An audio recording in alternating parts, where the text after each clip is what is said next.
Hey everybody, Prepper Nurse 1 here. Today is Monday, February 17th, 2020. So we're going to get on a topic today. We're going to talk about something. We're going to talk about having advantages, okay? This part of it. But we're going to get into that in a second. I wanted to address something. Got a lot of new subscribers to the channel, so they probably don't know. Because I had somebody actually ask me yesterday, why am I flying that flag, right? So when the weather's warmer, there's two flags I leave out year round. The Swiss flag there, or Swedish flag, I'm sorry, Sweden, okay? And the American flag is out year round, okay? Because they're more of a heavy duty flag, both of them are. All those poles you see along the driveway, and then I have other flag poles as well. I fly all the different flags from around the world.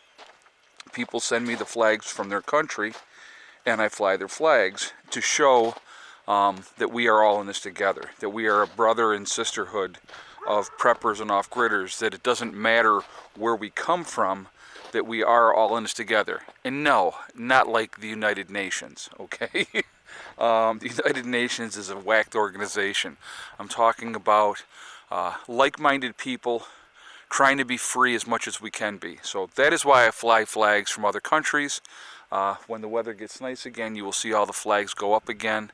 I actually have to buy new flag poles this year to add to some of my trees because I have a lot of flags that I didn't even get up last year. So I will be doing that this year. All right, so just to let you guys know, so you understand, why is he flying flags, that aren't from America, okay? So that's why.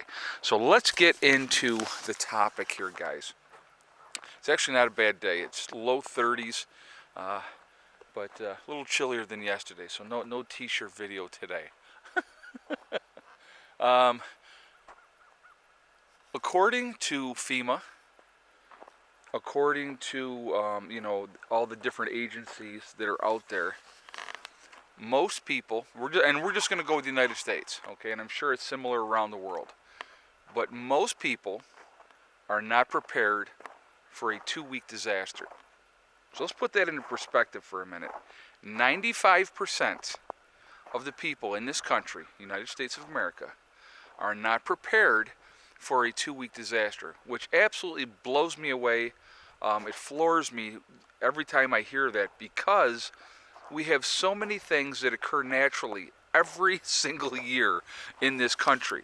Floodings, hurricanes, tornadoes, earthquakes, forest fires, the list goes on and on and on. Snowstorms, blizzards, ice storms, power outages, whatever the case may be.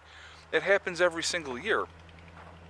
And still, people do not prepare, which is just amazing to me. So, as preppers, as off-gridders, what does this do for us? It just puts us in such a higher category of preparedness than the average bear. If you did nothing else, guys, if you did nothing else but prepare for 2 weeks, have 2 weeks worth of food, have 2 weeks worth of water, some extra candles, maybe a little bit of extra fuel, a generator perhaps. The advantage that you're giving yourself over the rest of the population in this country is huge. Huge. If you did nothing else than prepare for 2 weeks. So it just absolutely blows me away when people do nothing. I just don't get it. Especially, like I said, with all the disasters that we have on a regular basis, it just makes absolutely no sense to me. I've talked about this before. I'll mention it again really quickly. My wake-up call. What was my wake-up call? I've had people ask me that a lot. What was your wake-up call, Ed? My wake-up call was Hurricane Katrina. My kids were little. I was doing like everybody else. I was on that hamster wheel, running on that hamster wheel, trying to make that almighty buck and, take care of bills and live in the big house and have 2 cars and, and do those things and, take care of the wants and the needs. And, and then every year, everything went up expense-wise except for the paycheck. And, you can only max out and work so many hours. And like I said, but anyway, when Hurricane Katrina happened, I looked at that situation and what was going on down there with the government, with everything that happened with those poor people that suffered through that whole situation. And a light bulb went off in my head, and I was like, man, we can't rely on the government to take care of us. I mean, I don't even know why we were in the first place. We're just in that mindset and not thinking for ourselves. And I said, how could I look at my children? And I'm always going to go back to my kids, guys, because the kids were a motivating factor for me 100%, okay? I remember saying to myself, how can I look at my children and not tell them that I didn't think enough to prepare so that we had enough food and water and those type of things if something happened? And that's what got me started. That's what got me motivated. And obviously, I have taken it to the extreme. Not gonna lie, but you know what? It was the right choice. I wanted peace, and I wanted to have a decent life and not be a slave anymore. And so, and it's taken a long time, and I'm not gonna lie, it's taken a long time. And every year things are getting better, but it's just everything that is worthwhile in life, guys. And this is honest. This is just me being as raw and as honest as I possibly can be. Anything in life worthwhile takes time and effort. Nothing happens overnight. Nothing is, just dropped in your lap. You have to work at things. You have to be self-motivated. And so when I got out here, and I'll tell you, I talk about the story all the time. I got a really good friend of mine, known him for 20 plus years. Good guy. Lives in Greece, New York. He was maybe a mile and a half away from where I lived when I lived in Greece, New York. And so when we moved out here and we made the move out here, and you got to remember something. Let me just be real honest about, again, when we moved out here, I had no skills. Not a plumber, not a carpenter, not an electrician, even though I did that in the military, but that was, a long, long time ago. I just, those were not skill sets that I had. And I came out here and decided, yep, we're living off grid. And so, it was a huge learning curve. But my thing, and I've always talked about this, I've talked about this through the years, the best way to learn anything is hands-on. Hands-on practical practice. You figure out what works, what doesn't work. Like our solar system, you see the solar panels there, obviously.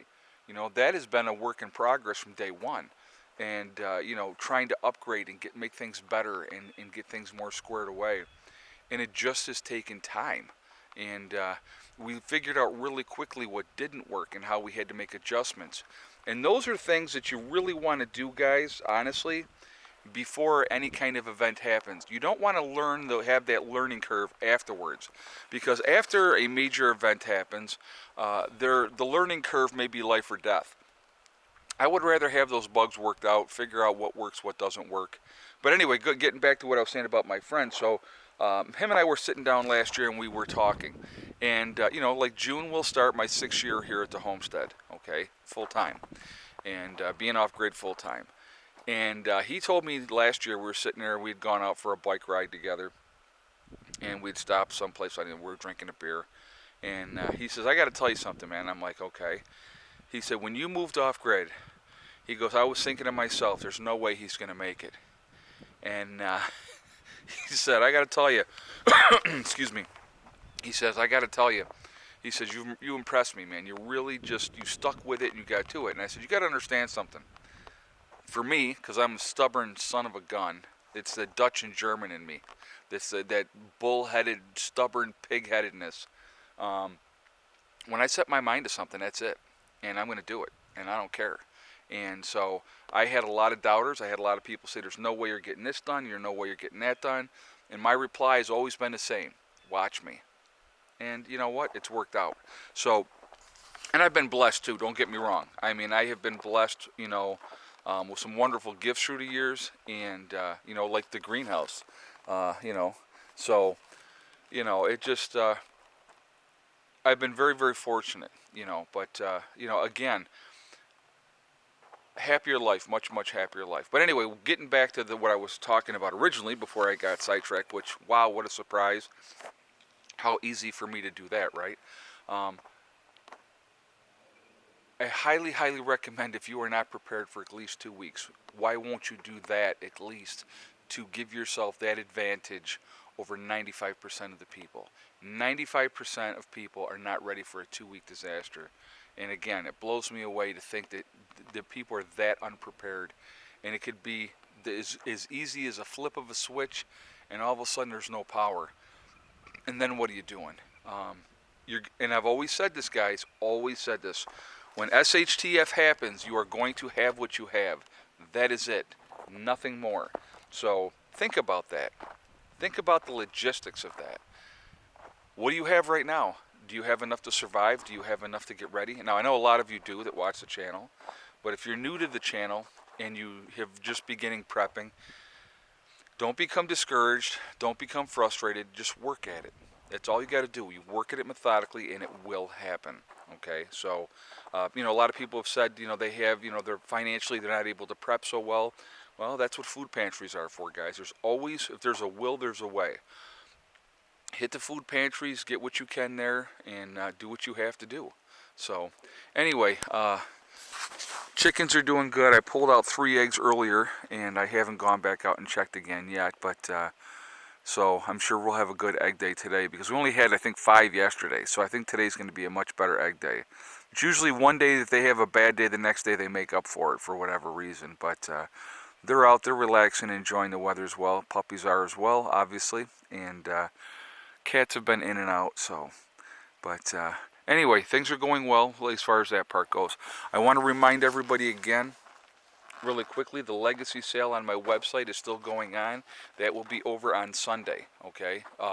Midnight on Sunday, West Coast time. So if you're looking to take advantage, adding freeze-dried food storage to your preps, the 20% off sale, you go to my website, preparedness1.com, you click on the store tab, it drops down and you'll see Legacy Foods, click on that, and that'll take you to there.